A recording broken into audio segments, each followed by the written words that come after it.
And if I tried to list you all of his achievements, you'd be hearing more of my voice than his. And as you've heard more than enough of me in these last 3 days, I'm going to summarize. Shoichiro Kawai is a professor at the University of Tokyo. He's the president of the Shakespeare Society of Japan, and he's published widely in essay collections, such as the Routledge Companion to Director Shakespeare, the Cambridge Guide to the Worlds of Shakespeare, and also in many significant peer-reviewed journals such as Shakespeare Survey. He's also published quite a lot of general readership books on Shakespeare and spoken on television about Shakespeare, as has Masaoka Kazuko-san. And so in his time as a scholar, he's engaged a much wider audience through his public appearances, something that many of us hope to be able to do, I think. But being an exceptional scholar is only one of Professor Kawai's many talents. And the way that he's meshed his research with practice is really admirable. Not only is he an experimental and pioneering modern translator of Shakespeare's work and other works of English literature, he's a director in his own right and a theatrical collaborator, having worked with directors such as Tadashi Suzuki, Jonathan Kent, Gregory Doran, Ikyo Ninagawa, and Simon Godwin, and of course the Kyogen actor Mansai Nomura. And those of you who have signed up to see that Midsummer Night's Dream tomorrow will have an opportunity to hear some of Professor Kawai's translation. Today, it's our great honour to have him here to speak to us about his translation practice. The paper is entitled Lost in Translation, Found in Translation. Please welcome Professor Shoichiro Kawai.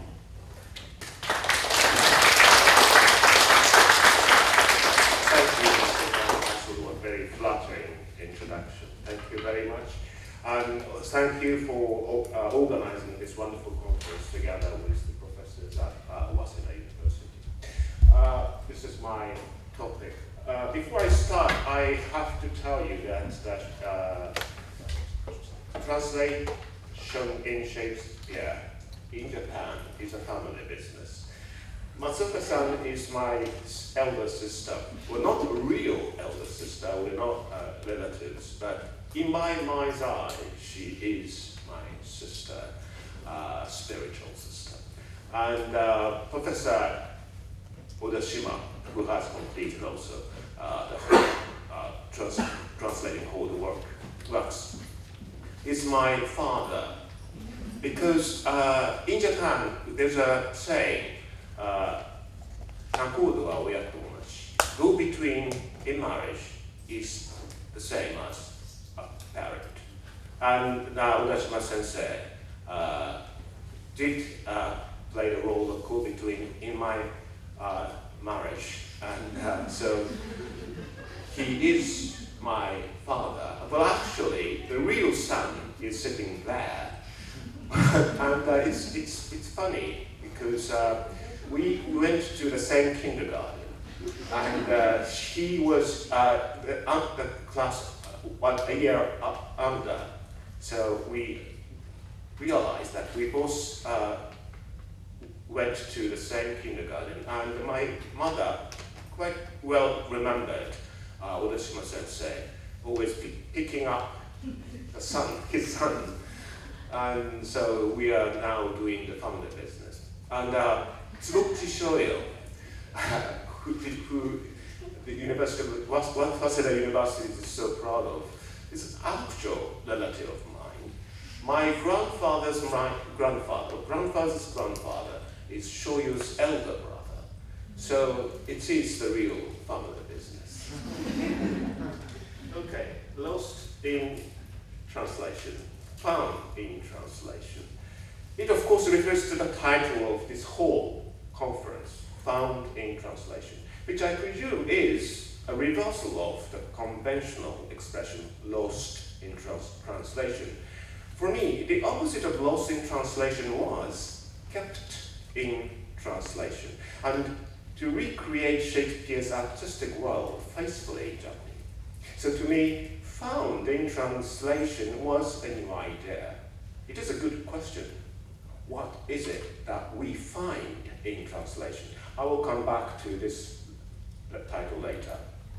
The translator's task is not simply to convey a literal meaning in the target language, but also to recreate in that language the dramatic effect Shakespeare intended. True, we have to admit, Because of the differences in the structure of the languages, it's impossible to express the same thing phonetically and grammatically.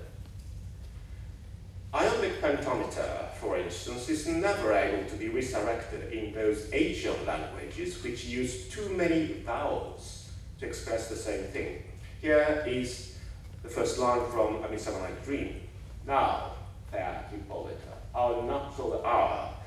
It takes only 10 vowels to say this, of course, and in my translation of the play, which I believe many of you are going to see performed tomorrow, sounds like this. さあ、美しいヒポリタ、我らが婚礼のも。And that takes 20 vowels.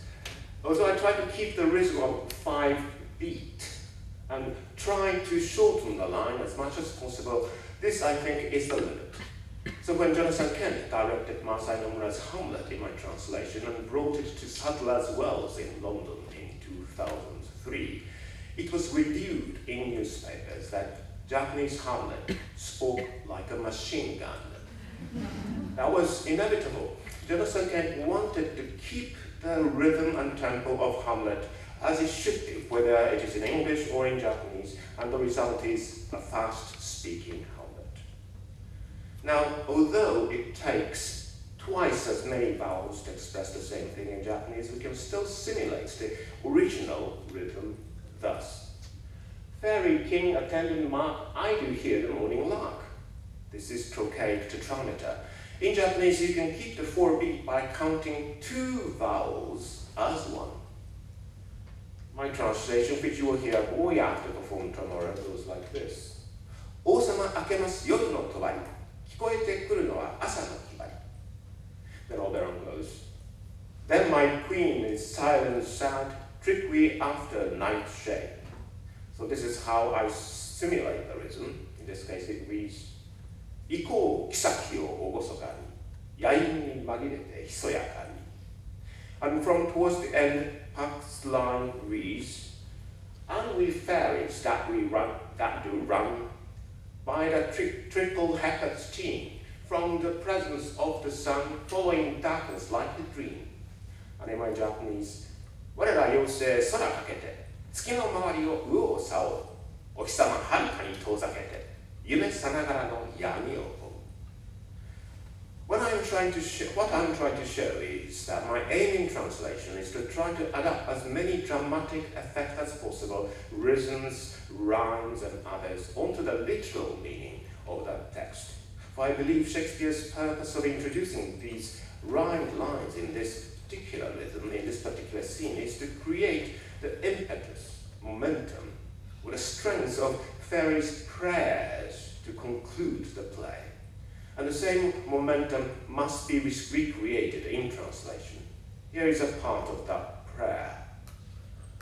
And each several chamber blessed, through this palace with sweet peace, and the owner of it blessed, ever shall in safety rest.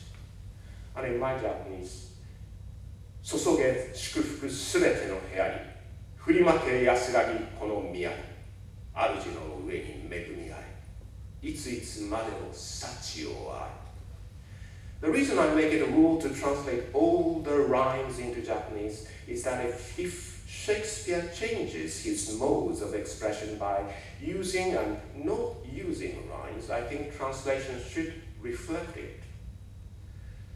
For example, in Act 3, Scene 2 of A Midsummer Night's Dream, Lysander, Demetrius, Helena, and Hermia all speak heroic couplets until the very moment when Helena suddenly bursts into fury, believing that Hermia too is one of the Confederacy. The passion of Helena's tirade is emphasized by the transition from the formalistic heroic couplets to more natural blood verse. And at the end of her tirade, Hermia simply says, I'm amazed at your passionate words. So in my translation, the transition from heroic couplets to blank verse is expressed in Japanese. Please check if you can notice it when it is performed on stage tomorrow. In other words, my translation is based on my understanding of Shakespeare's play world. I think I cannot translate a single word until I comprehend the purpose and the meaning of the play, of why Shakespeare wrote those words.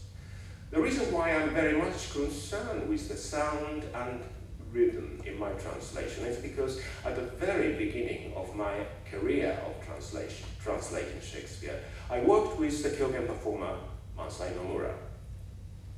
When he sung in Hamlet in 2003, he commissioned me to create a new translation and supervised it as the artistic director of Setagaya Public Theatre, at which Hamlet was produced. So Mansai and I spent nights after nights together at his home, examining and reshaping my Japanese translation. What he wanted as a performer and artistic director was to clarify what is happening in the play. We had examined each line for its raison d'etre, asking why Shakespeare wrote that particular line. Mansai pointed out that many lines in my draft were too long, and in fact my translation at that early stage was not much shorter than other people's translations, for it attempted to express all the meanings of the text using as many syllables as necessary, as I thought necessary. In other words, I have given priority to the interpretation of the text over the sound and rhythm of it. Mansai instinctively discerned that there was a serious problem in terms of rhythm and tempo. We also had to take into consideration the fact that Japanese tends to take longer than English to express the same thing. He also pointed out that some Chinese characters are difficult to understand when heard, although they may be easily understood when read. The next text I had submitted to Mansai required sweeping revision. He examined the text very closely, confirming the interpretation of each scene and line, voicing the lines as if to taste them on his tongue, just as in wine tasting, every syllable was checked to confirm that there are no dregs and that they work smoothly on the tongue. Not that the lines are adjusted to make it easier for an actor to speak. What we did was to simulate Shakespeare's dramatic techniques. Iambic pentameter should be expressed in a certain rhythm, rhyming couplets should sound theatrical, and a prosaic tirade, as in the nunnery scene, should be rapid. The script was checked to see if these dramatic effects intended by Shakespeare could be reproduced in Japanese. For all this, a talented Kyogen performer whose knowledge and mastery of Japanese language is impeccable was a great help. It was kind of pre-rehearsal, a process of examining the rich texture of Hamlet. The procedure was, unsurprisingly, time-consuming. At each reading, I had to admit some faults and promised to rework them by our next meeting. At first, as we repeated this slow procedure several times, it seemed almost hopeless to finish the job. However, I gradually began to understand his method of inspection and tried scrutinizing the text by myself prior to the next session. This enabled us to make better progress. The task was both challenging and rewarding, and the script got better and better. The last session was conducted one day when the busy Mansai managed to take a day off, for it was when he was busy shooting the film, Omyoji II. In order to make the most of the day, we two sat tete-a-tete for 8 hours on end without a break. It was almost a battle of concentration. As the work progressed, Mansai's requests got harder, suggesting that we adopt kabuki style for the heroic couplets of the play within the play, or that we simulate the classical novelist Atsushi Nakajima's narrative style in the blank verse of the first player's speech. in many of the previous translations. Both the first player's speech and the play within the play are rendered indifferently in archaic Japanese. But it's important to distinguish between the two. For the former is in blank verse and should sound dramatic enough to impress Hamlet, while the latter is in theatrical heroic couplets, a mode constantly signaling that it is a play.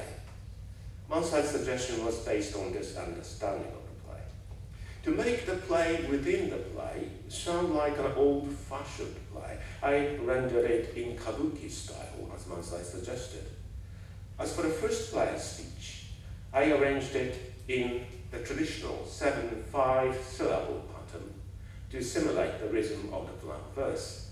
The 7-5 or 5-7 pattern is the most popular Japanese rhythm, found also in haiku, which goes 5-7-5. For example, Basho's famous haiku, an old poem, a frog jumps in, the sound of the ripple. It reads in Japanese, Furuike ya, 5 syllables, Kawazu tobikomu, 7 syllables, Mizu no oto, that was the original. So this might be applied to the first verse speech. I take these 3 lines as an example. As Hashus does, anon the dreadful thunder doth rend the regions, or after Pyrrhus' pose, aroused vengeance setting new a work. And this is an attempt to make them sound as dramatic as the original. Furo no Pyrrhus hat to shite,我に帰ればふつふつと湧き上がりたり復讐し。7-5, 7-5, 7-5. The first player's speech must proceed to the point in which the player shed tears as he narrates Hecuba's story. So the line must contain certain energy. As for the other less theatrical scenes where a blank verse is also employed, I used the 7-5 syllable pattern more loosely, mixing in 6 or 8 syllables occasionally for the sake of variation. Thus, a new translation, assisted by Mansai's insight and talent, came into being. Jonathan Kent's gifted assistant director, Yuko Matsumoto, who belongs to the theatre company Bungakuza and is now widely active outside the company, also gave me a number of precious comments on my translation, and they certainly improved it greatly. To this script, I added those parts which were cut by Jonathan Kent for the production, and the whole text was published by Kadokawa Shoten. Since then, I have published 15 of Shakespeare's plays so far. I'd like to provide some more examples to indicate how the sound structure of Hamlet can be crucial in its interpretation. Here is a case in which a dramatic moment is highlighted by a change of style. The sequence of blank verse which contains the to be or not to be speech at the beginning of Act 3 suddenly ends at the beginning of the nunnery scene, when Ophelia tries to return Hamlet's gifts to him with the following lines. I pray you now receive them, nor not I. This half line signifies Hamlet's prompt negation, and his next, I never gave you aught, counts 3 beats of iambic, at least 2 counts before Ophelia speaks. This silence of 2 beats indicates Ophelia's consternation and perturbation. And after the 2 beats, she regains herself and protests, my honored lord, you know right well you did. Therefore, this line should convey her bewilderment and protestation at the same time, and they should be reflected in Japanese translation of this line. My translation goes.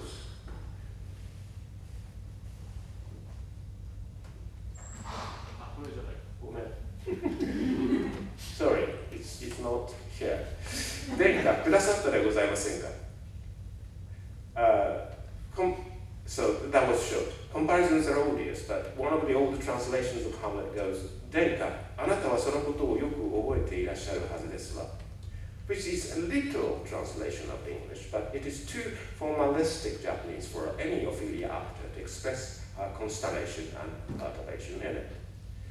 Her protestation continues, and wisdom words of so sweet breast composed as made the thing more rich, made the things more rich, their perfume lost. Take these again, for to the noble mind the rich gifts wax poor, when givers prove unkind. There, my lord. The eloquent flow of the blank verse is stopped here, followed by Hamlet's "Ha ha, are you honest?" And then the scene collapses into the rapid rhythm of prose. Masaoka Sensei points out that it is odd that Ophelia should refer to herself as the noble mind. And she suggests that Ophelia's speaking lines provided by her father.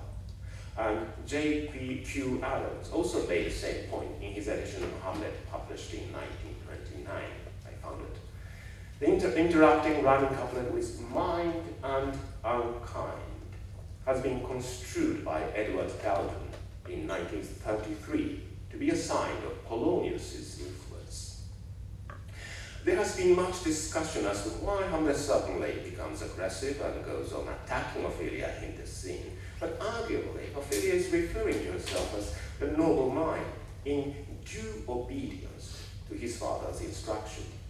It would be natural to assume that the wordplay here is characteristic of Polonius, and Hamlet quickly senses the presence of his father behind her queer conduct. If this interpretation is correct, it is imperative that Japanese translation of these two lines should have the same dramatic effect. In other words, it should contain a certain wordplay that would remind Hamlet of Polonius. My translation of these two lines are here at the bottom. お返しいたします。気高い心にはわかるのです。上等な贈り物も情こもらざれば劣るものと。If I were to translate it now, I would perhaps attempt to recreate rhyming couplet in Japanese. But this was my first attempt at translating Shakespeare's work, and I allowed myself to recreate a certain word play. In this case, okurimono, gifts, in blue, and otorimono, wax poor. And also the alliteration in jotona, rich, in yellow, and jo, kind, would also signal the presence of wordplay here. Elsewhere, rhyming couplets are employed to signify the end of a speech, and they are often seen at the end of a scene. Laertes has an extraordinarily long admonition to Ophelia in Act 1, Scene 3, consisting of 35 lines, longer than Hamlet's to be or not to be speech. And he finishes it off with the following rhyming couplets. Be wary that best safety lies in fear. Used to itself rebels, though none else near. Translators may simulate this by making the last words sound similar, as Yoshioda Shima does with Daiichi and Daisuki.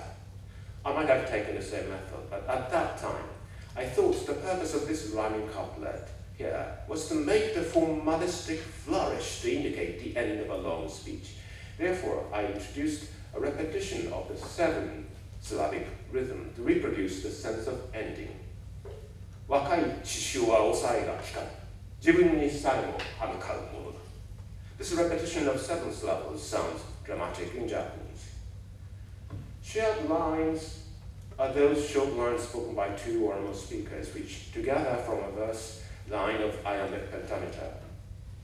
In the following scene, where Horatio and Marcellus explain to Hamlet how they encounter the ghost, Horatio's short lines are completed by Hamlet's short lines, forming 3 verse lines. Nay, going pale, and fixed his eyes upon me, most constantly I would have been there. It would have much amazed you, very like.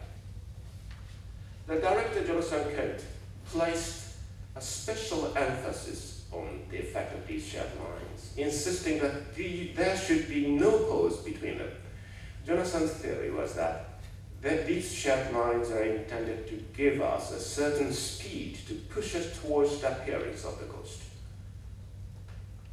It was fortunate to have prepared my text in such a way that it meshed effectively with Ken's direction. It sounds like this in Japanese. かなり収めて目はじっと君を見据えたままその場に居合わせたかった。さぞ驚かれたことと思います。そうだろう。Jonathan Kent took it for granted that all the dramatic elements embedded in the English text should be in a Japanese text. There was one occasion when I had to rewrite the script according to his request. In Act 4, Scene 3, when Claudius thinks that Hamlet should be sent to England and to be beheaded there, he cries, "Do it, England!" Kent was keen on explosive sound of D in order to indicate Claudius's devastating anger and violent hostility. Do it, however, is usually translated as 頼むぞ or やれ. And ta or ya was too weak a sound for Kent. The actor Kotaro Yoshida, who played Claudius, came up with an expression, "Bitch cross-eyed England!" Butchered him, meaning. And B sound made Kent dance with joy so much so that I had to change the script accordingly. Here is another example. This is Act 1, Scene 1, in which Horatio tries to stop the ghost and to communicate with it. But soft, behold, lo, where it comes again. I cross it, go, it blasts me. Stay, illusion. If thou hast any sound with use of voice, speak to me. If there be any good thing to be done that may to thee do ease and grace to me, speak to me. Now, if we count 5 beats for each line, then this speak to me counts 1.5 beat, leaving 3.5 beat for silence. The same thing happens 3 lines later. Now, the actor who played Horatio was so passionate that he did not pause after "speak to me," and went on ignoring all the pauses. Jonathan Kent told the actor to wait for the answer if you want the ghost to speak to you. That is exactly what Shakespeare intended in creating these short lines. They create suspense, and Shakespeare even clearly indicates the length of pauses of 3.5 beat. Jonathan Kent did not instruct the actor to pause for a particular length, but I'm sure he knew how long. The more I tried to reconstruct the original sound structure, the more I came to be aware of the difference between English and Japanese. However, this painstaking process of improvement and approximations certainly gives us a better understanding of the rich world of Shakespeare. For me, translating Shakespeare is translating all these dramatic effects, including pauses, rhymes, puns, styles, and others. So that was my starting point. I have been very fortunate in working together, not only with Yukio Inagawa and Masai Nomura, but also with leading British directors. Greg Doran, the former artistic director of the Royal Shakespeare Company, launched an event called Shakespeare and Elsewhere.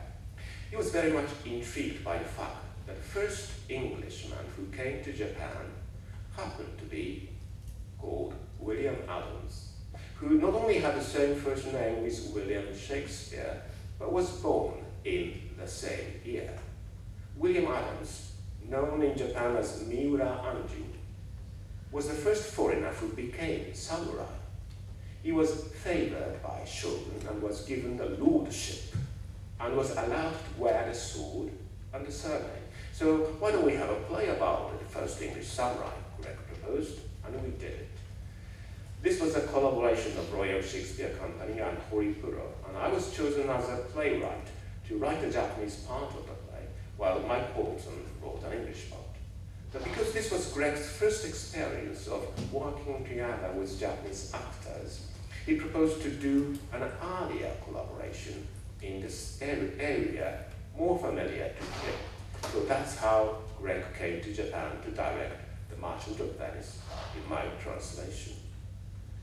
Again, Greg's vision of the play is vivid and lucid. Jonathan's a Japanese translation should respond to him as the original English text does.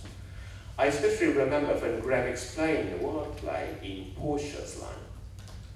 Let me give light, let me not be light, for light wife does make a heavy husband. The interpreter at the rehearsal was astonished to find that Pan was faithfully and exactly reflected in my Japanese translation. I used akarui to signify brightness and akarui to signify flippancy. Greg, who did not understand Japanese, took it for granted that all these dramatic effects are precisely reflected in Japanese version, and I think it is very natural. I do believe a translator should prepare a text that contains the same drama as in the original. When I worked with Simon Godwin in 2019 for Masaki Okada Summit, Simon wanted me to translate all the rhyming couplets. As I said, when I worked with Mansai, I took a different approach to reproduce the effect of rhymes. But as Simon requested it, I touched up my translation. So for example, the closing rhyming couplet of Act 3, Scenes 2, how when my words some ever she be shant, to give them seals, never my soul consent. Have been translated as, there was the previous one, 母を言葉でどれほど苦しめようと、母の苦痛を心よ決して求めてはならない。But now I have to change it to the downward. 母を責めるのは言葉のみにして、母の苦痛を心よ求めてはならぬ決して。Perhaps the latter may sound more theatrical. So far I have explained what it is for me to translate Shakespeare. It is simply to reselect Shakespeare in Japanese language so that any director, whether British or Japanese, can use it as an authentic text. So much for the practical side. Let us now turn to the theoretical side. This conference began with Professor Tom Huesler's plenary session, in which he negated Inga Stina Eubanks' assertion that translation is an interesting and harmless occupation for researchers abroad, an expression she borrowed from the editors of a book called European Shakespeare, Translating Shakespeare in the Romantic Age. Eubanks' article, Shakespeare Translation as Culture Exchange, was published in Shakespeare Survey 48 in 2007.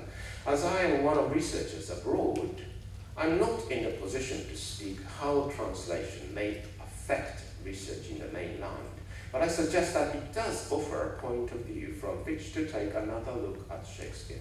Now, the idea that translation creates something different from the original has been so prevalent. We all know that the verb to translate signified to transform in Shakespeare. In discussing translation, we inevitably encounter this famous quote from A Midsummer Night's Dream. Snow says, "Oh, Bottom, thou art changed. What do I see on thee?" Bottom says, "What do you see? You see an ass head of your R&D." And Queen says, "Bless thee, Bottom, bless thee, thou art translated."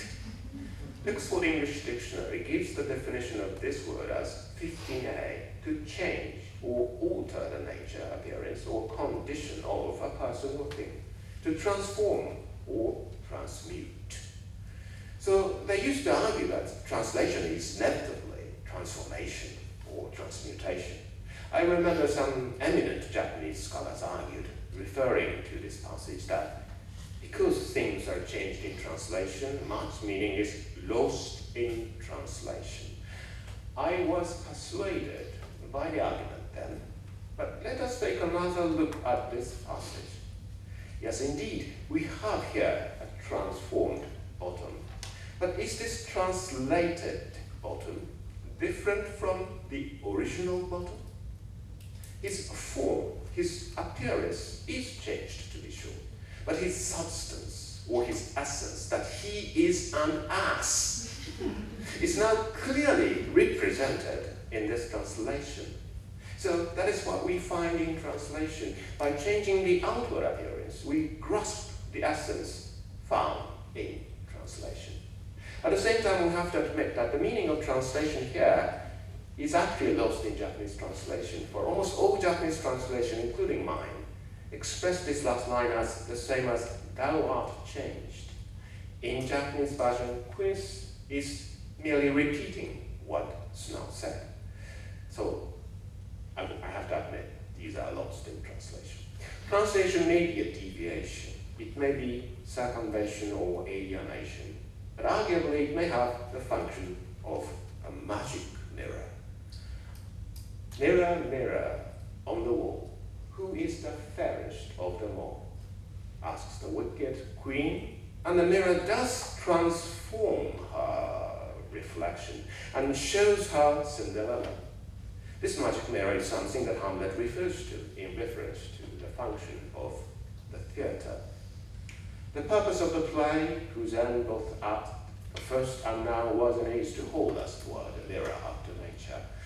And this mirror transforms, translates. We see something different, we see some different images, which are prima facie different from the original, but in our subjective mind's eye, may point to something very important. For in our mind's eye, these images represent truth. They look different, and objectively speaking, they are different. But subjectively speaking, they are the same. This magic mirror is a certain framework through which we observe the things we want to comprehend. And nowadays, it is often called an interface. A few days ago, I got this copy of a new book called The Routledge Handbook of Shakespeare and Interface, in which I wrote a chapter.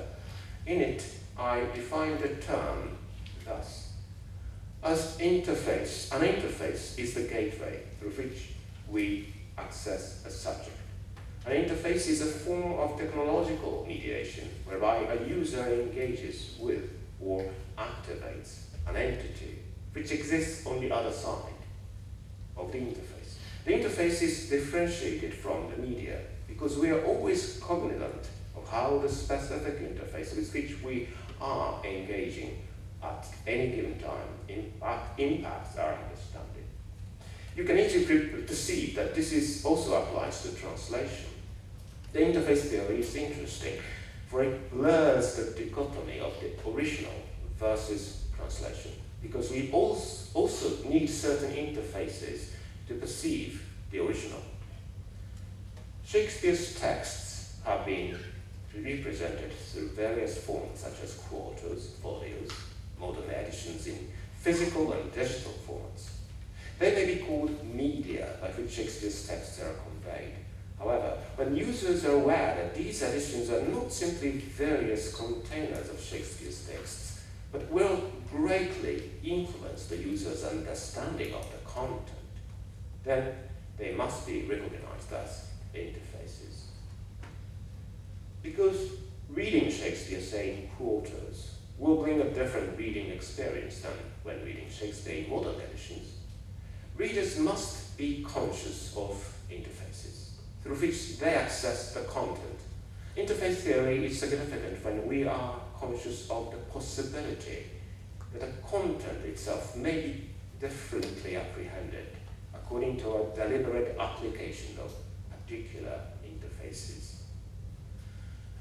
That tripartite relationship between the content, interface, and user does not allow us to presuppose the content per se until it is accessed via the interface, because the user can only perceive through the interface which affects the content.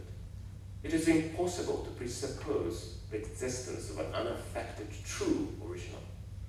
Thus, in interface theory, the genuine recognition of the original work is itself problematized. The same thing can be said of Shakespeare on stage. Theatre history tells us that the modern modes of theatre have greatly changed since the Restoration period, when such new elements as actresses, curtains, and sceneries are introduced to the modern proscenium art stage, which is itself different from the Elizabethan thrust stage. So the question arises, where is the original Shakespeare now? How can we perceive or comprehend the original Shakespeare when our modern theatre condition itself is so different from the original? This brings us back to our topic we proposed at the beginning: lost in translation, found in translation. This dichotomy of lost and found unconsciously presupposed the contrast between the original text and the translated text. But when the original text itself is problematized, and if we admit that its original staging is lost in culture and lost in history, then perhaps translation could be a promising interface through which we can retrieve Shakespeare. I shall not go much further into the book on interface, but the point I made in this book is that the thrust stage can be an interface through which we can understand Shakespeare. An examination of Kyogen, which has been staged on the no stage, a type of theatre that uses a thrust stage, may be helpful. The remarkable resemblance between the structure of the globe theatre and the no stage is perhaps not a coincidence, as one could argue that the open air stage was a kind of initial configuration in world theatre, as I mentioned in the Cambridge Guide to the Worlds of Shakespeare. Both have a thrust stage and two pillars supporting a roof. Scenery was not employed with either type of stage. Since the Meiji period, when the Japanese became eager to adopt various aspects of modern Western culture, modern no stage have been housed in closed buildings. However, the no stage used to be a part of an open-air theatre like the Globe. Therefore, both had roofs covering the stage. The no stage, with its 600-year history, has been a venue not only for no theatre but also for Kyogen. It's accompanying comic theatre. Kyogen depicts humor in the everyday lives of common people in a feudal society, and its acting style is much more natural than the no and much simpler than that of kabuki. Kyogen has many elements that are comparable to Shakespearean theatre. For instance, as in Elizabethan theatre, there were no female actors in No and Kyogen. In the book, I demonstrated that Kyogen staging techniques are quite similar to those in Shakespeare, owing to the structure of the stage. So that is why I have been working together with Kyogen performer Mansai Nomura since Jonathan Kent's Hamlet production in 2003. Professor Yasunari Takahashi, my father-in-law, created adaptations for the samurai, or the braggart samurai, and the Kyogen variants for Mansai's father, Mansaku Nomura. And we followed suit to create Kuni Musurito, or the country stealer, adapted from Richard III. They are all staged on no stage. And we brought the Kyogen of Errors to Shakespeare's Globe as well. These were adaptations, but we also worked together in translations. Our Macbeth, although performed in Japanese style, was not an adaptation. Mansai used my translation without tinkering with it. Mansai has been intrigued with the idea of producing Shakespeare in Japanese style, and we have been contemplating for a long time on the affinity between Kyogen and Shakespeare. It has been Mansai's dream for decades to bring all the Japanese traditional performing arts together to produce Hamlet in a consummated Japanese style, and his dream will come true in March 2023, next year. The resemblance between Shakespeare's stage and no stage is significant, especially when we read John Dover Wilson's edition of Shakespeare. This Cambridge edition of A Midsummer Night's Dream begins like this. The hall in the palace of Duke Theseus. On one side, a small platform with two chairs of state. On the other side, a hearth. At the back doors up to right and left, the wall between them opening out into a lobby. Theseus and Hippolyta enter and take their seats, followed by Philostrate and attendants. This stage direction was added based on the assumption that Shakespeare is to be staged on the proscenium arch stage with curtains, sceneries, and stage properties. The first quarto of A Midsummer Night's Dream, published in 1600, begins as follows: Enter Theseus, Hippolyta with others. This simple stage direction in the old text is important because it belonged to the staging on the thrust stage. This is a picture of Shakespeare's Globe, which is rebuilt in 1997 to restore the English exhibition theatre condition, which has been lost for centuries. To me, this rebuilding of the Globe, masquerading like something authentic but actually quite alienated from the original Elizabethan culture, has a curious resonance to the translation of Shakespeare. For translation usually employs modern language for modern readers, just as the rebuilt Globe is for the modern audience. But in both cases, we assume that we can enjoy somewhat authentic Shakespeare. The sad thing about Shakespeare's Globe in London is that it has a very brief history of only a quarter of a century. The tradition of acting on this thrust stage has been suspended for centuries. On the other hand, the Japanese has preserved not only the nose stage itself, but also the tradition of performing on it for 600 years. This is the extant nose stage built in 1581 in the precincts of the West Honganji, Kyoto.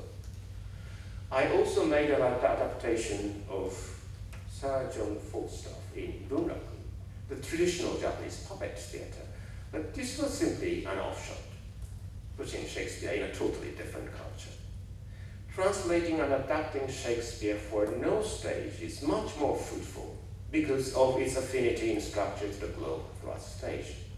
Now, back to translation in general.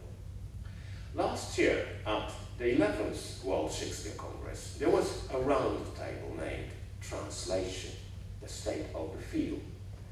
With the help of Professor Tom Hoyles, I organized this round table. The other members' names are shown here. We have exchanged our papers and had several Zoom meetings. It was quite an experience to share ideas on translation, what it is and how it should be with these scholars. And I think it is worthwhile to show you our shared idea.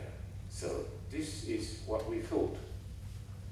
Translators of Shakespeare must be editors with the expertise of textual studies in order to construe the text faithfully. Translators must also be creators who can adroitly render the original meanings in their own languages. Translators thus must be both precise and creative, faithful and adaptive, firm and flexible. Our French translator, Professor Jean-Michel Duprat, has translated over 30 of Shakespeare's plays which have been published by Gallimard and have been staged by major European directors. He gave us a very interesting example. In the wooing scene, Act 5, Scene 2, in the 5th, Shakespeare intertwines Catherine's and Alice's broken English and odd French together with Henry's poorly mastered French. Now, in a French translation, if you choose to retain Shakespeare's half-authentic, half-fanciful 15th century French, you would have the Princess of France, her attendant Lady Alice, and Monsieur le Fer speaking bizarre French, while all the British characters speak a fully understandable modern French. Professor Duprat told us that for Jean-Louis Benoit's staging, he decided to translate Shakespeare's French into modern French, thus acting more as an adapter or textual editor than as a translator. This was the wording of Professor Duprat. He thought that translating Shakespeare's French into modern French would be more of an adaptation or of textual editing. But is it? Shakespeare certainly didn't want the audience to think that Catherine and Alice are poor French speakers. On the contrary, I think the task of a translator is to reproduce the drama Shakespeare intended. It cannot be done by mechanical translation. Here we may turn to Alessandro Saltieri's important axiom. Translating any play by Shakespeare necessarily implies editing it. Alessandro Serpielli, the translator as editor at the Quarters of Hamlet in, again, Professor Hohenzollern's edition of Shakespeare and the language of translation. Professor Serpielli's discernment is a result of accumulation of knowledge and discussion on Shakespeare in translation, based on his seminar at Stratford-upon-Avon more than 20 years ago. And he says that most of the participants, if not all, agreed on the following crucial points. A. Since drama is both voice and action in space, any dramatic translation should first of all be faithful to the performative aspect of speech. B. A certain amount of literalness in Shakespeare translation proves to be functional to its theatrical implications. The original semantics and rhetoric should be saved, even when this may mean a little forcing, overstretching the semantic import of the target language. C. Rhythm, which is part of the prosodic pattern, but is also strictly related to syntax and rhetoric, is no less important than semantics. I do agree with all these points, and I believe that these are beautifully put and quite sufficient. I could add that a translator should be a creator or an artist based on Benjamin's theory of translation. There are some examples in which translations are better known than the originals. In Meiji era, in Japan, we had a famous poet called Bin Ueda, whose poem, Yama no anata no sora toku, saiwai sunu to hito no yu, is quite well known, but the fact that it is a translation of German poet Karl Lusse's poem is little known in Japan. Such a thing cannot happen, of course, in translation of Shakespeare. Nobody can surpass Shakespeare. But at the same time, we should not subordinate translation to the original. If the original is lost in culture, then translation that can bridge cultures may be of some help. Now, before concluding this paper, I might as well mention an anecdote about the text found in translation. I recently translated Oscar Wilde's The Importance of Being Honest, which has been translated into Japanese several times. But they all translated 3 acts version, while the original play was written in 4 acts. The original script was lost when Wilde was arrested and jailed. So when he decided to publish it, he had to turn to the actor-producer who produced the play after cutting and mutilating it into 3 acts. Oscar Wilde had to restore the text by his memory, but cannot resurrect it in 4 acts. So he published it, his play, in 3 acts in 1899. Oscar Wilde's son, Vivian, decided that a play should be restored to the 4-act play, and he published 4-act version in 1966. How did he do it when the original text was lost? Well, they found a German translation of the 4-act play and back-translated it into English. So that is the copy text of my translation of The Importance of Being Honest in 4 acts. Well, Oscar Wilde is of course not Shakespeare, but still we do have a piece of evidence. Yeah, yes. Sometimes texts are found in translation. Thank you very much.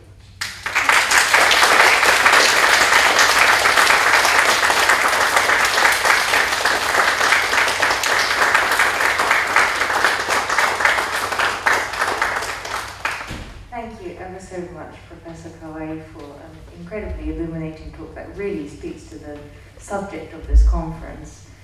I hope you are all preparing questions, or that you have prepared questions. Please raise your hand if you have anything to ask. Professor Gallimore?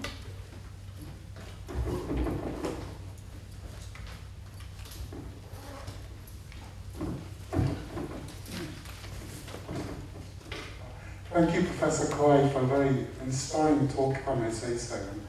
you said you've translated 15 of the plays, so I have to see more translations in the future. This is just a small question, really, but you mentioned about Uedabin and Uedabin Haikyon, and I think he's a very important context for Shoyo,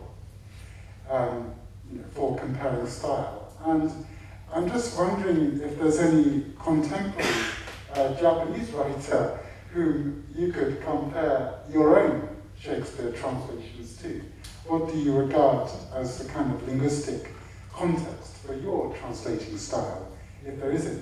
Sorry, are you referring to the Shakespeare translators? Yeah, yes. I'm referring to, well, I'm asking about your Shakespeare translations.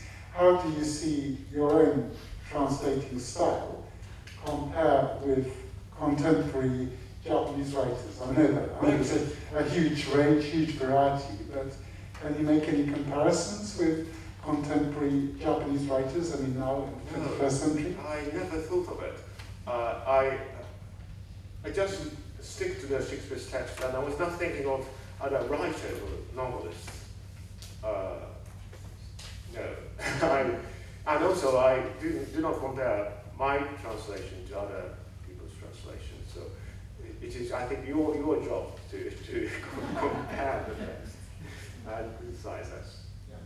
Thank you very much. Thank you. The thing is, the one thing I can say of my text is that I stick to the sound and rhythm and tempo and so forth, and try to shorten it as much as possible so that we can produce the same kind of effect. Yeah. Could I ask one other question? Yeah. Just about the use of rhyme, and the rhymes you use are like te, iru, and keshti, and so on. And I know it's difficult to make strong end rhymes in Japanese. End of line. Whereas obviously Shakespeare usually does make strong end rhymes. What do you think about that? The difficulty of making strong end rhymes in Japanese compared to Shakespeare's strong end rhymes. What do you say about that? No, to be honest, there is no rhymes in Japanese language. Yeah. And if I kind of forcefully try to recreate it intentionally, but there is no such things in Japanese language. And if we do it, it sounds like rap music. And so there's a danger of putting Shakespeare's text into a rap music.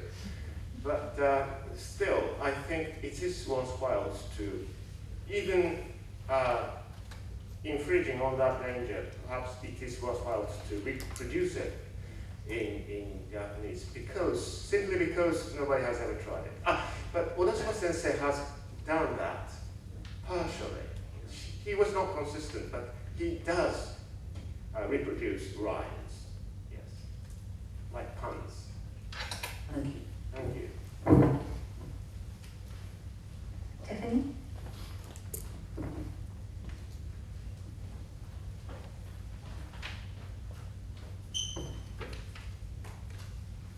Thank you so much for that exciting talk. It was so interesting to hear about the process you went through, talking to actors, retranslating in order to get things that they wanted. And I suppose, but you were also talking about the extraordinary creativity that goes with translating a text. And so what I wanted to know was, do you have a recognizable style that is yours so that someone could spot a translation as being by you, or are you sublimated to the text? I hope not. I do hope that I do not have my own particular style so that it can be shared by anybody. So it will be, I think,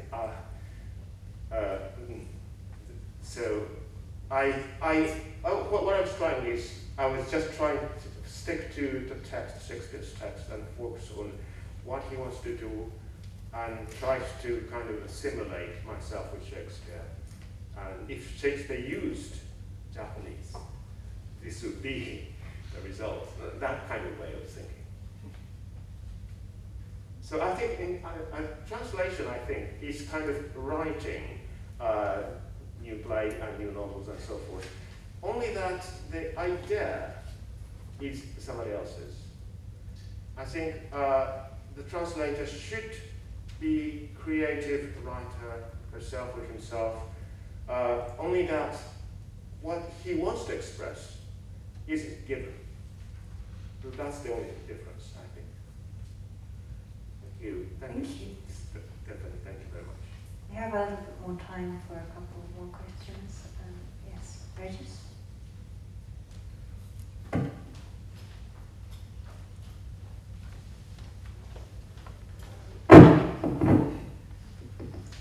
Oh, hello, and thank you for a stimulating talk. I'd like to ask you about verse size, which was one of the initial topics. For example, in my mother language, which is Brazilian Portuguese, we face the problem of verse size against syllables.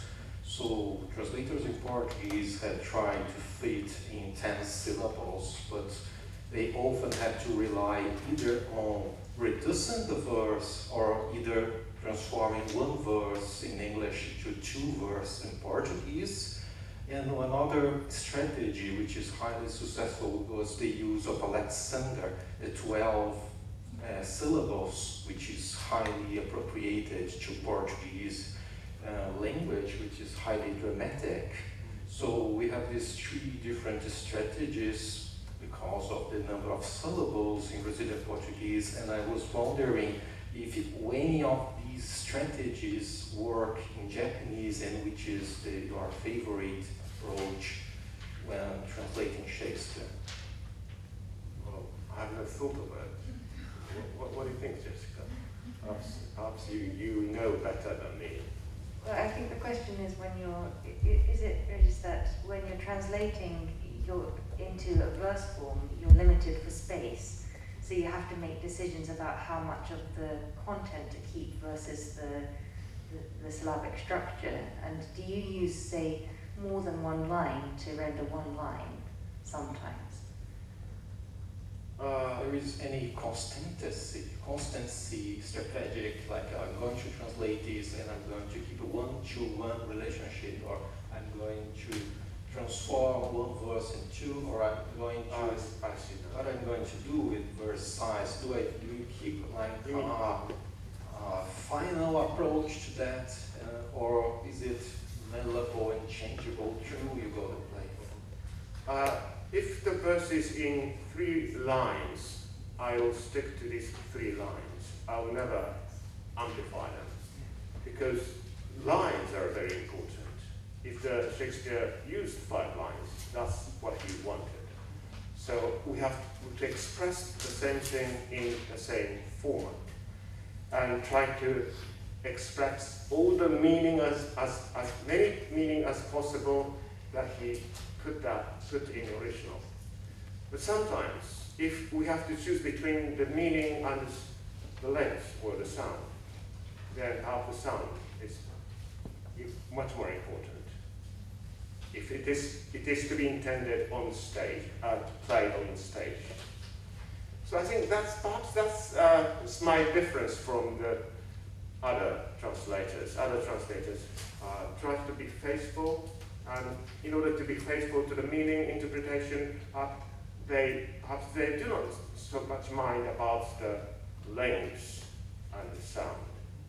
But I try to create it.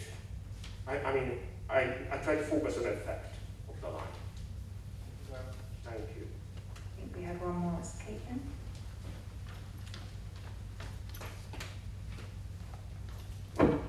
Thank you, that was fascinating. Oh, is this on?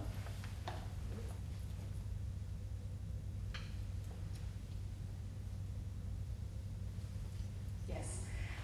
It's actually quite a similar question that probably follows on from Regis's question. You've talked a lot about sound and replicating sound and rhythm. Do you ever find that you come up against, does that happen often that you come up against the problem of sacrificing meaning for sound, or does sound and rhythm actually help you to express and access the meaning of the text? Or are they ever in conflict? They're ever in conflict, yes. But at the same time, I think we should not abandon the meaning. So even to translate a single line, it sometimes takes weeks and months to condense the meaning into that pattern. So that's the difficult thing about translating Shakespeare, I think. Usually, when we translate novels, stories, we just translate them, the meaning, and it's done quite promptly. But if we translate Shakespeare, we first translate the meanings and then condense it and modify it into the dramatic pattern. And it takes longer than usual translation period. Thank you. Thank you very much, Professor Koei. Please give him another round of applause.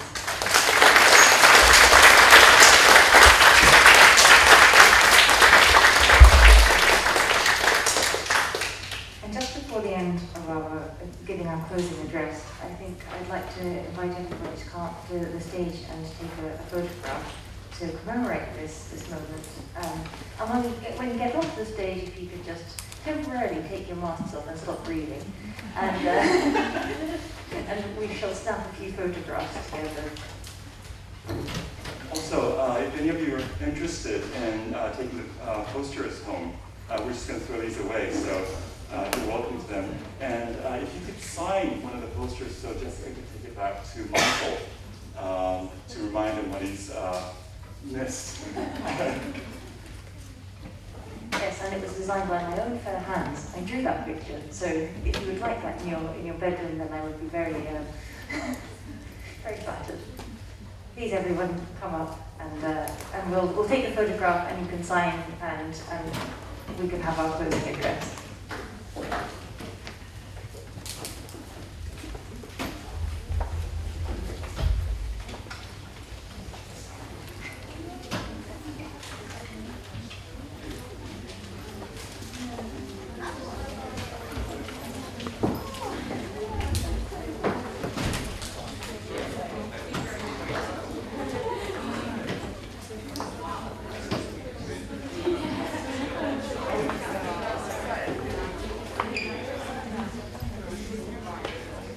While they're waiting, can you please sign the...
Okay, are we all ready for the photo? Take shit. Are you in the photo? Come on in. Come inside. Come close, come close.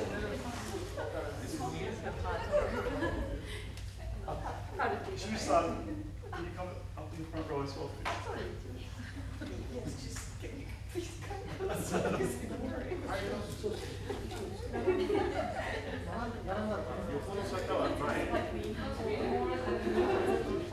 This is about the line that you get. Yeah.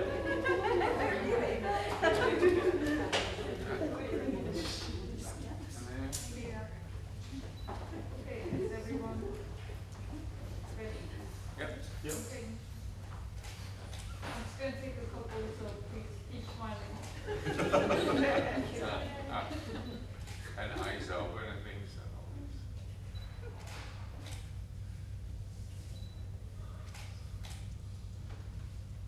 Can we breathe? Jessica. Okay, I think that's great. Thank you so much.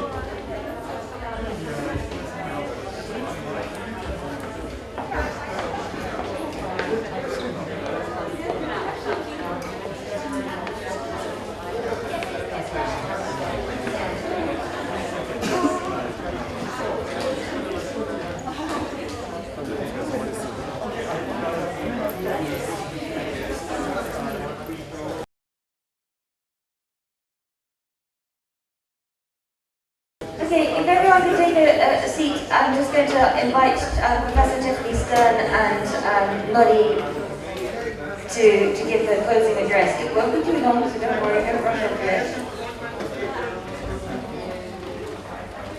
If everyone could take a seat, please.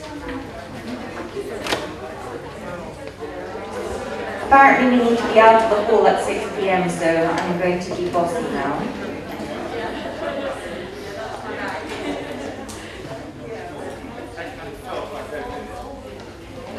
Okay, so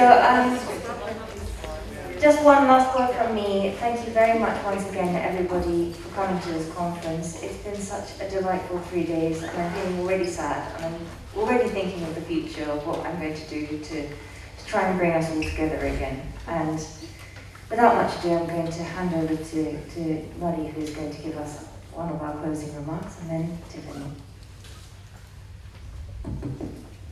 Right, it's rather sad time to carry out my duty to deliver closing remarks. Anyway, thank you very much, everybody who's participating in this largest event since Birmingham Shakespeare Institute and Waseda University collaboration really started in 2016. So this one, as I said, is the largest event because over 3 days we had 5 panels, 2 special lectures, and 9 panels, 24 papers, and then the speakers. And then also we had stage reading, performance, and then the mini symposium. And also we had pre-conference visit to Saitama Geijutsu Gekijo to watch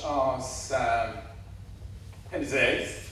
And then also, although this is not happening tomorrow, we have a post-conference, another visit to Nisei Theatre to watch Midsummer Night's Dream. We often lament in teaching in higher educations, the interest in Shakespeare is declining because the number of students, at least in my universities, the number of students specializing in Shakespeare is decreasing, and the number of faculties teaching us in the Shakespeare studies decline. So we lament this some recent decline of the interest in the Shakespeare. But at the same time, this attending those 3 days some events really reaffirmed that this Shakespeare still alive, with us, and particularly elsewhere, maybe outside arts and academia, because we really witnesses, and also so many theatre people keep performing, and then Shakespeare's plays, because over 5 days we had this opportunity to watch 2 Japanese productions of the Shakespeare, and then also the Shakespeare still alive on stage. And then also in film productions. Some films are still made that are based on the Shakespeare's plays, and then also the televisions. And then some, of course, even the video game. So this is all papers, some speeches and lectures really proved, that Shakespeare, we are still with Shakespeare. Anyway, so this conference was conceived back in 2019, and unfortunately we had to postpone this conference till now, because obviously because of the COVID-19. Also, we failed once to get JSPS funding, but luckily last year.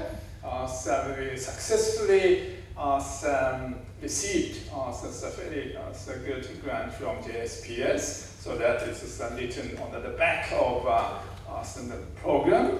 And then also that's really, I was impressed because during this a difficult time, because it's COVID-19, and then also coming to Japan, it's really causing some difficulties, like getting PCR test or getting the vaccination certificate.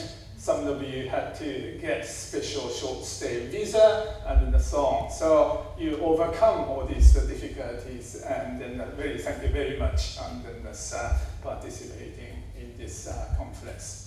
Anyway, lastly, I should thank all organizers, Jessica, and then Tetsu Motoyama, and then Fuyuki Sensei, and then also those people that help us, those students, and then those people all involved in making this conference possible. Anyway, so we had I just counted, so we had all the delegates and the speakers from at least 10 countries, and so on. So if you're going back, and then in the long journey back home, so please have a safe and pleasant journey back to the home. And anyway, this is not the last event conference. So we are maybe next year or the year after, we are planning for some more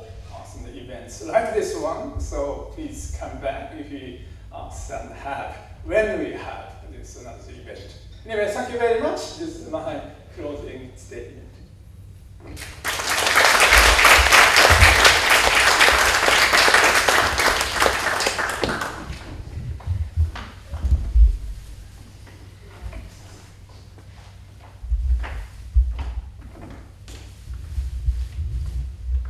So as you know, most unfortunately, Michael Dobson, the director of the Shakespeare Institute, could not be here. I'm here, I'm Deputy Director of the Shakespeare Institute. So it's my great pleasure and delight, but also a huge source of sorrow, to wrap up this wonderful conference. I asked Jessica what she thought I should maybe say at this stage. And she said, well, it might be good if you kind of summarized the conference. So I said, easy peasy. it is not easy peasy, because you have been so fabulous, and you have ranged so far over so many wide and diverse and fascinating topics. I will briefly try to summarize, and I will divide this into 4. A question, an answer, an observation, and a conclusion. But I'm cheating the question. So I think the overarching question that covered this conference is maybe, what is translation? But actually, that became many, many questions, from what is a text, and we've just been talking about, is a text its sound, is it its sense? Should we be looking at quartos and folios? Should we be looking at editions? Should we be thinking about the whole? Should we be thinking about fragments? So what is the very thing that we are translating in the first place is one bit of what is translation. And then we've also ranged across how translation affects use. Are you translating for performance? Or are you translating as literature? Or are you translating as part of education? And indeed, do you think Shakespeare's original text was more performative or more literary? And that affects whether you're translating in a poetic way, in maybe an archaic way, in maybe a vigorous now-ish way. And that affects whether you're translating in order to get back the root sense of an English culture of 400 years ago, or whether you're translating in order to bring in your sense of now and your current culture. And then finally, what is translation has also become how do we remediate translation? Because actually in talking about translation, we've ended up talking about not just theatre, but also film and the digital. We've been talking about illustrations. We've been talking about fan fiction that works off the back of translation. So that question, what is translation, has become enormous and has covered everything in this amazing conference. So I said I'd also give you what I think is the answer. Again, I'm going to cheat it. All translation is adaptation, interpretation, editing. So that's kind of 3 answers. But I think what's been very exciting for me is to realize, or for it to become really clear, that translation is so artistically creative, that it's a creative act in its own right. And that's why I think this conference was so thrilling and vibrant and kind of astonishing and rather magical. And that's because it wasn't just echoing Shakespeare, but kind of re-embracing him in a living, artistic way. So I said I'd have one observation. My observation, and I've been very much reminded of this throughout the conference, is that of course Shakespeare was himself an adapter and a translator. So most of Shakespeare's plots and some of his lines come out of earlier literature, but he's wonderfully rethought them. And that means that you are doing what Shakespeare himself did.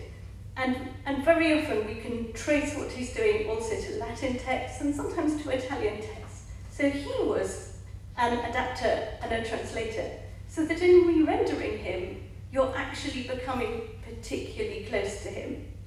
And that brings me to my conclusion, which is that what has been found in translation, well, we've found so many things.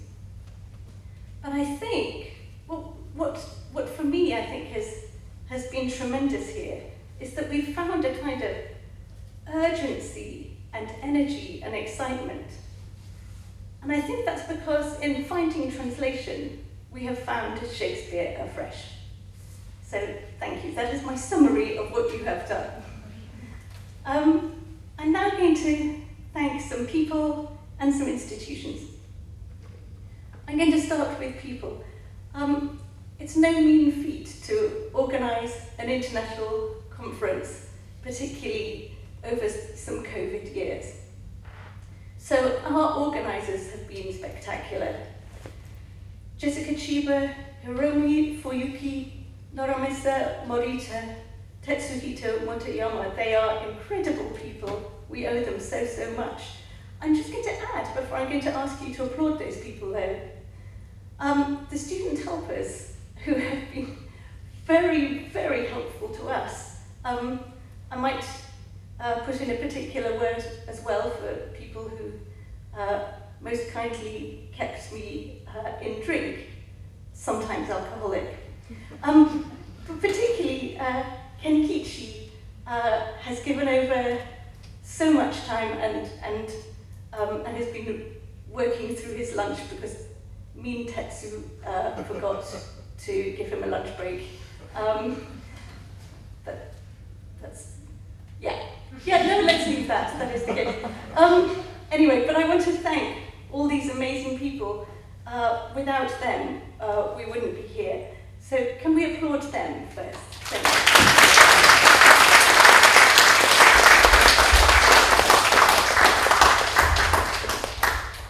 There are also institutions that have been enormously helpful, not least because without money, this couldn't have happened. So I want to thank the Daiwa Foundation Award, Global Japanese Studies Modal Unit in Waseda University, Top Global University Project, grants and aid for scientific research of the Japan Society for the Promotion of Science, the University of Birmingham International Engagement Fund, the Leverhulme Trust, Early Career Fellowship. I also want to mention that this conference is endorsed by the Shakespeare Society of Japan, and also that this conference arises out of such a fruitful and wonderful collaboration with between Waseda University and the Shakespeare Institute of the University of Birmingham. So I want to thank all those institutions, and then we'll applaud them, and then I have one more thank.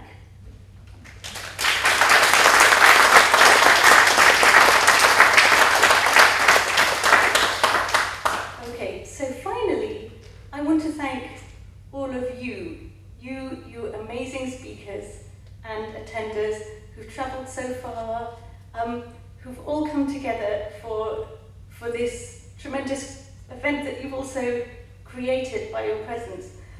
And so I think maybe one of the other things we found in translation is new friends and amazing connections.